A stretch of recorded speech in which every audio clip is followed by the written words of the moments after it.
तो महात्मा गांधी के पास उस समय चांसेस था, अगर वो डट जाते कि नहीं भगत सिंह की फांसी रोकी जाए तभी हम आपसे बात करेंगे, तो कुछ हद तक ये कहा जा सकता था कि अंग्रेज मान जाते। सब आगा हैदर ने अपना फैसला भगत सिंह के पक्ष में सुनाया। भगत सिंह को आपराधिक मुकदमे के आड़ में उसने 23 मार्च को क्या कर दिया, फांसी। महात्मा गांधी के पास उस समय चांसेस था, अगर वो डट जाते कि नहीं भगत सिंह की फांसी रोकी जाए तभी हम आपसे बात करेंगे, तो कुछ हद तक ये कहा जा सकता था कि अंग्रेज मान जाते। सब यही एक इकलौता रास्ता था, दूसरा रास्ता नहीं था, क्योंकि जो जज भगत सिंह को फांसी की सजा सुना रहे थे उन जजों में एक भारतीय जज भी थे, आगा हैदर खान।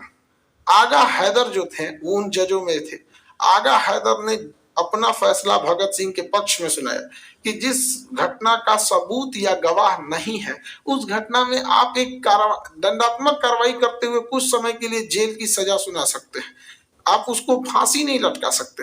अतः ज्यूरीज के बीच में उन्होंने क्या किया था, कहा था कि मैं भगत सिंह को फांसी देने के खिलाफ हूं, लेकिन बाकी जज मिलके फांसी दे दिया। सब ये कितनों चिल्लाते रहा, 4 को जज में 3 को फांसी दे रहा था, होगा मतलब नहीं, 4 में से 3 को रेडी रहना चाहिए, तभी तो क्या होगा, मेजोरिटी रहेगा।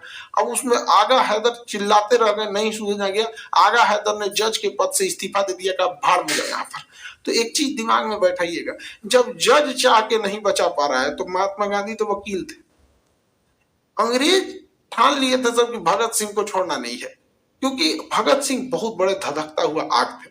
लेकिन ये बात हकीकत है कि अगर महात्मा गांधी तुल गए रहते ना उस समय, एकदम तुल गए रहते कि नहीं हमको भगत सिंह को जब तक नहीं छोड़ोगे तब तक हम तुमको बात तब तक तुम तुझे बात नहीं करेंगे। यहाँ गांधी ने प्रयास किया या नहीं किया इसको भी समझिए, गांधी ने पूरा प्रयास किया, लेकिन यहाँ खेल गया इरीनवा। गांधी जी के सामने कहा था कि मैं कैदियों को रिहा कर दूंगा, और जब समझौता खत्म हुआ तो उस पर लिखा था मैं केवल राजनीतिक कैदियों को रिहा करूंगा, जबकि भगत सिंह के ऊपर आपराधिक मुकदमा लगा था। तो भगत सिंह को आपराधिक मुकदमे के आड़ में उसने 23 मार्च को क्या कर दिया, फांसी दे दिया। और लाख रोकते गए लोग, लेकिन फांसी दे ही दिया। जतीन दास कई सारा आंदोलन किए जेल के अंदर, लेकिन उनको भूख हड़ताल करते करते उन्हें मार दिया गया। तो अंग्रेजों ने इतनी कठोरता वाला कानून अपनाया था कि पूरे लोग चाह के भी नहीं रोक सकते। लेकिन महात्मा गांधी पे इस बात का आरोप इसलिए लगता है क्योंकि आगा हैदर जो जज थे, अपनी तो पूरी कोशिश की जो उनका कर्तव्य बनता था।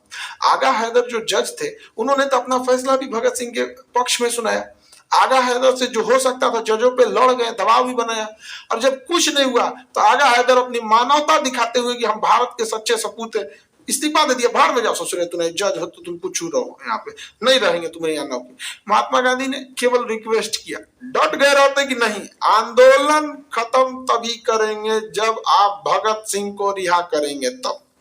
लेकिन गांधी जी का कहना था कि वो मारपीट बम्बार्डमेंट के खिलाफ है, इसलिए वह कभी भी हिंसा का साथ नहीं देंगे। आज तक गांधी जी से यह सवाल पूछते जाया जा रहा है, और आप विश्वास रखिए कि जब तक इतिहास रहेगा गांधी जी से यह सवाल इतिहास पूछता रहेगा। हम आज पूछ रहे हैं, कल कोई और शिक्षक, कल कोई और विद्यार्थी यह सवाल गांधी से पूछेगा, क्योंकि इतिहास की घटनाएं होती छोटी हैं लेकिन फिर वो कभी इतिहास से नहीं मिटती है। और भगत सिंह को जब फांसी पे चढ़ाया गया, पूरे सबसे पहले एकदम नहा धोआ के रेडी हो गए थे यहाँ पर, एक बेहतरीन ढंग से भगत सिंह ने इनकलाब जिंदाबाद, ये क्रांति चलती रहेगी, इनकलाब जिंदाबाद, मतलब अब ये क्रांति रुकने वाली नहीं है, इनकलाब जिंदाबाद। मैं जो आज शुरू कर रहा हूं, मैं जो आज आगाज कर रहा हूं, कल इसका अंजाम आएगा। मेरे मरने के बाद मेरे वतन पे मरने वालों का एक सैलाब आएगा। भगत सिंह के फांसी लगने के बाद पूरी देश की जनता में एक बगावत की सुर थी। अंग्रेजों को डर लग गया था कहीं देश की जनता महात्मा गांधी को न मार दे, इतना खतरनाक स्थिति हो गया था। तो हालांकि भगत सिंह को चाह के भी, उस समय सरदार पटेल भी वकील थे, और उस समय 1931 में जब भगत सिंह को फांसी दी जा रही थी ना, तो कांग्रेस के अध्यक्ष सरदार वल्लभ भाई पटेल थे। उस समय कांग्रेस के मंच से भी इनके बारे में कुछ नहीं कहा गया। लाला लाजपत, ये क्या नाम है, जवाहरलाल नेहरू भी वकील थे, मोतीलाल नेहरू भी वकील थे, देश विभाजन नहीं हुआ था तो जिन्ना भी वकील थे, क्योंकि विभाजन तो हुआ नहीं था। तो ऐसा नहीं है कि एक ही आदमी पर ठीकरा फोड़ सकते हैं, लेकिन इतिहास गांधी से सवाल इसीलिए पूछता है क्योंकि आपको मौका दिया गया था। बाकी ने तो कुछ किया ही नहीं, वो हकीकत है, लेकिन गांधी जी के पास मौका था, अगर वो चाहते तो दबाव बना देते। तो आपको समझ में आ गया। राजगुरु, बटुकेश्वर दास, भगत सिंह, इन सुखदेव, इन लोग को सांडस की हत्या का आरोप लगा दिया गया। केंद्रीय असेंबली में बम फेंकने के कारण गिरफ्तार किया गया। 14 फरवरी 1931 को सजा सुनाई गई और 23 मार्च को क्या कर दिया गया, फांसी दे दिया गया। इनकी फांसी की सजा को कोई नहीं रोक पाया। ठीक है, आगे बढ़े।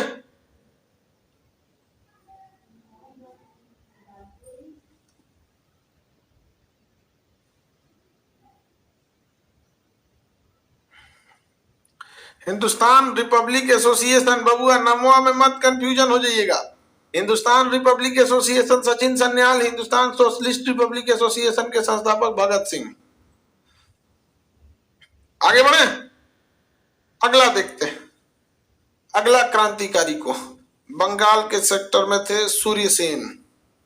सूर्यसेन, अगला चटगांव संयंत्र। देखिए सूर्यसेन, सूर्यसेन 1930 में इन्होंने चटगांव शस्त्रागार को लूट गया। 1930 में, अभी चटगांव बांग्लादेश में चला गया है। चटगांव, चटगांव शस्त्रागार, चटगांव शस्त्रागार अंग्रेजों का सबसे बड़ा हथियारों का गोदाम जो था उस समय चटगांव में था। चटगांव कहाँ है तो अभी बांग्लादेश में चला गया। ये भी भारत है, यहाँ पे बांग्लादेश। बांग्लादेश का निचला बंदरगाह का नाम ये चटगांव बंदरगाह। चटगांव के पास चटगांव जो जगह है, इस चटगांव को कौन ले लिया उस समय बंदर। अभी तो चाइना यहाँ पे अपना बंदरगाह वगैरह बना रहा है।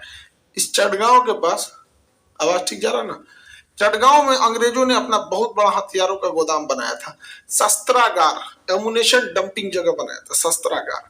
तो उस शस्त्रागार को ही लूट लिया किसने, सूर्यसेन ने। किसने लूट लिया, सूर्यसेन ने। बाद में अंग्रेजों ने सूर्यसेन को पकड़ लिया और सूर्यसेन के ऊपर मुकदमा चलाया, उन्हें फांसी की सजा सुना दिया। किसी को दिक्कत? तो चटगांव शस्त्रागार 1930 में किसने लूटा, सूर्यसेन। चटगांव शस्त्रागार 1930 में किसने लूट लिया था, सूर्यसेन। राजगुरु, भगत सिंह, बटुकेश्वर दास, इन लोगों को सांडस की हत्या का आरोपी बनाया गया। केंद्रीय असेंबली में बम फेंकने के जुर्म में गिरफ्तार किया गया। 14 फरवरी 1930 को सजा सुनाया गया और 23 मार्च को फांसी की सजा पर लटका दिया गया। देखते थे अंग्रेज कितना तेज सजा सुनाते थे, क्योंकि उनके अपने यहाँ तो है नहीं। और इन्हीं अंग्रेजों को कहिए कि भारत से विजय माल्या पैसा लेके भागा है, भारत से नीरव मोदी लेके भागा है, मेहुल चौकसी लेके भागा है। आप उन लोगों को भारत लौटाइए। उधर एक आईपीएल के उसमें कौन है, कौन जगह अलग अलग लोग इंग्लैंड भाग जाते हैं। तो अब इंग्लैंड में वकालत नहीं आता है कि 14 फरवरी को सजा सुना दी, 23 मार्च को 1 महीना के अंदर अंदर आप क्या कर लीजिए, फांसी टांग दीजिए। अब नहीं, अब मुकदमा चलता है, ई चलता है। तो जरूर लोग यहाँ पर जौहर दे देना चाहिए, जितना भागे सब यहाँ से। रूस के व्यापारी भागे थे सब इंग्लैंड में, रूस पुतिन मरवा दिया सब लोग। अब कोई पुतिन के यहाँ से नहीं भागता है इंग्लैंड में।